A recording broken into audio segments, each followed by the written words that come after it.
are the names of the sons of Israel, that is, Jacob, who moved to Egypt with their father, each with his family: Reuben, Simeon, Levi, Judah, Issachar, Zebulun, Benjamin, Dan, Naphtali, Gad, and Asher. In all, Jacob had 70 descendants in Egypt, including Joseph, who was already there. In time, Joseph and all of his brothers died, ending that entire generation. But their descendants, the Israelites, had many children and grandchildren. In fact, they multiplied so greatly that they became extremely powerful and filled the land. Eventually, a new king came to power in Egypt who knew nothing about Joseph or what he had done. He said to his people, "Look, the people of Israel now outnumber us and are stronger than we are. We must make a plan to keep them from growing even more. If we don't, and if war breaks out, they will join our enemies and fight against us. Then they will escape from the country." So the Egyptians made the Israelites their slaves. They appointed brutal slave drivers over them, hoping to wear them down with crushing labor. They forced them to build the cities of Pithom and Ramesses as supply centers for the king. But the more the Egyptians oppressed them, the more the Israelites multiplied and spread, and the more alarmed the Egyptians became. So the Egyptians worked the people of Israel without mercy. They made their lives bitter, forcing them to mix mortar and make bricks and do all the work in the fields. They were ruthless in all their demands. Then Pharaoh, the king of Egypt, gave this order to the Hebrew midwives, Shiphrah and Puah: "When you help the Hebrew women as they give birth, watch as they deliver. If the baby is a boy, kill him. If it is a girl, let her live." But because the midwives feared God, they refused to obey the king's orders. They allowed the boys to live too. So the king of Egypt called for the midwives. "Why have you done this?" he demanded. "Why have you allowed the boys to live?" "The Hebrew women are not like the Egyptian women," the midwives replied. "They are more vigorous and have their babies so quickly that we cannot get there in time." So God was good to the midwives, and the Israelites continued to multiply, growing more and more powerful. And because the midwives feared God, he gave them families of their own. Then Pharaoh gave this order to all his people: "Throw every newborn Hebrew boy into the Nile River, but you may let the girls live." So today we're diving into Exodus chapter 1, where things start to shift dramatically for the Israelites in Egypt. Yeah, it's that turning point. They go from being welcomed guests to basically state slaves. The chapter kicks off with a genealogy, right? Exactly.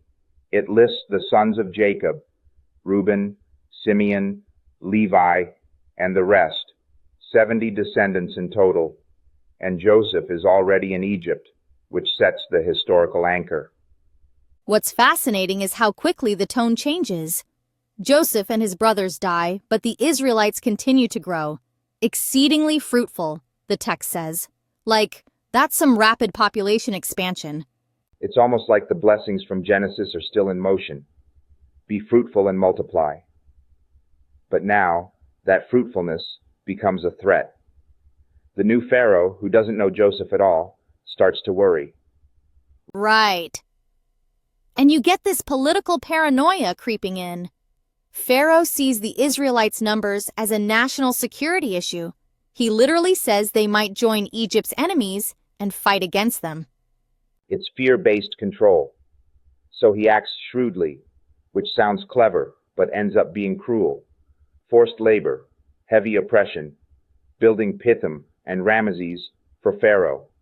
And yet, it backfires. Yep. That line hit me. The more they were oppressed, the more they multiplied and spread. It's like the pressure only made them stronger. There's this unbreakable resilience. Almost like a foreshadowing of their identity as a people who endure suffering and yet thrive. But then Pharaoh takes it up a notch, orders the Hebrew midwives to kill every newborn boy. Shiphrah and Puah, two of the most quietly heroic names in the Bible. They disobey the king because they fear God more. That's gutsy. And their excuse? Hebrew women are too vigorous. They give birth before we get there. I mean, you can almost hear the sarcasm. It's a brilliant move. Buying time while protecting lives. I love that the text says God was kind to the midwives, blessing them with families. It's a powerful moment of divine justice. Courage rewarded. And yet Pharaoh doesn't stop. The chapter ends with full-on genocide. Every Hebrew boy must be thrown into the Nile. It's chilling. It's this mix of fear, control, and desperation, but also these moments of resistance, small but significant, that hint at hope. Exactly. You've got this cycle. Growth, threat, oppression, resistance, and then escalation. It sets the stage for the whole Exodus story. It really asks a bigger question, too. How do power structures react to those they can't control? And what happens when people resist, even quietly? Maybe that's the takeaway here, that even in systems of oppression, there's always room for defiance rooted in faith and conscience. And that sometimes the most subversive thing you can do is to just let a child live. Heavy stuff, but essential to understanding where this story's headed. Definitely. Next time, we'll look at how this crisis leads to the birth of a deliverer. You don't want to miss it.